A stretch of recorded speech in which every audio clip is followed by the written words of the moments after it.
The Kaiju number 8 anime recently ended its first season, and after binging through all 12 episodes, I am here to talk about it. Well, talk's a bit inaccurate, more like I'm here to gush over how great it was. This was hands down my favorite anime of the season, although to be fair, this was the only anime I ended up watching this season, but don't let it take away from just how well studio production IG did with adapting this from the manga. Now admittedly, going in, I was a bit concerned. Those first looks at the character designs for the show did not do it any favors. And to be completely transparent, there were shots and moments early on in the anime that had me looking at it with a bit of a side eye. Like, dude, when the characters are in motion and there's action going on and whatnot, they look great, amazing.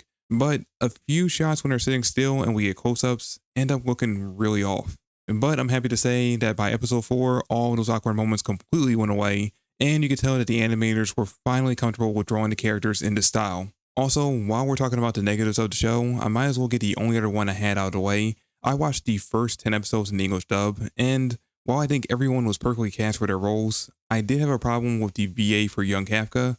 Well, not so much a problem as in I think the VA did a bad job because they didn't. They were great. My problem comes in that, and this might only be a me thing, but every time young Kafka talked in the flashbacks, the only thing I heard was Kid Trunks from Dragon Ball Z. I didn't bother to look it up before recording this video, so I have absolutely zero idea if the characters share the same VA, and that's the only voice they can do for kids, or if they just sound weirdly similar, but it kept taking me out of it every time we heard him speak. Other than that though, I had no complaints about this anime. Studio Production IG handled this perfectly. It was like watching a panel from the manga jump off the pages and onto my TV. And what makes it even better is that they did exactly what I was hoping they would. The first 2 episodes are literally just a one-to-one of the first 2 chapters, like shot for shot, beat by beat, with very little filler, which made all the sense in the world to do because those 2 chapters are both 40 pages long, so they had more than enough material to adapt into single episodes, while every chapter after that ranges from 16 to 24 pages,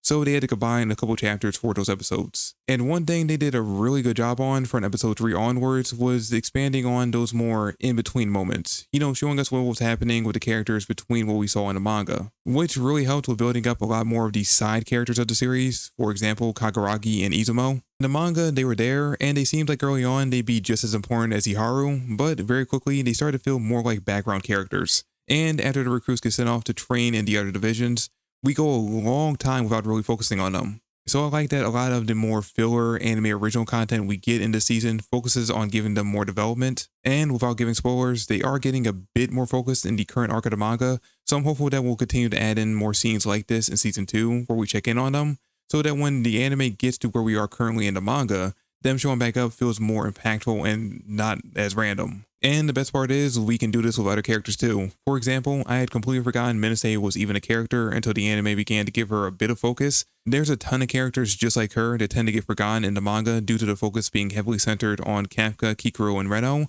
So I'd love to see in season 2, those characters get some anime-only moments to give them a bit of shine. Now, another plus I gotta give the anime, and this is honestly more a dig at how bad my memory is, but I honestly thought that episode 2 was entirely anime-only content. Like, dude, in my mind, in the manga, we went from the ending of episode 1 straight into the beginning of episode 3 with brief mentions of what happened in episode 2. So when I was watching it, I thought to myself, this is fun, but it's weird that they do a completely filler episode this early on into the season, only to go back and see that nope, I was wrong. Everything that happened in that episode happened in the manga, one for one.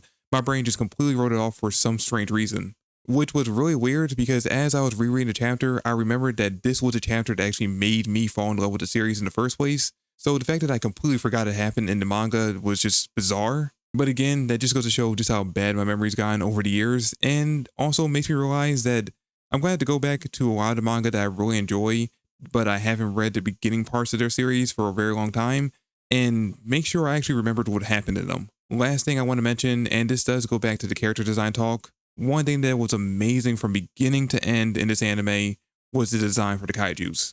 Every single one of them were incredible. I have absolutely zero complaints about the way the kaijus looked, moved, or acted in this anime, and I can only imagine that with how well received the season was, the studio will get a bigger budget next time, so I can imagine that it'll look even better in season 2.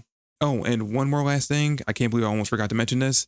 The action in the show was simply incredible. There wasn't a single fight from this anime that to me was less than an 8 out of 10, especially Vice Captain Hoshina versus Kaiju number 10. I was really worried about this fight, seeing as it's one of my favorite from the manga, but watching it in motion was almost exactly how I imagined it would be, so I could definitely say they did not disappoint. One more last thing that I almost forgot to mention, again, the music in this anime was just simply incredible.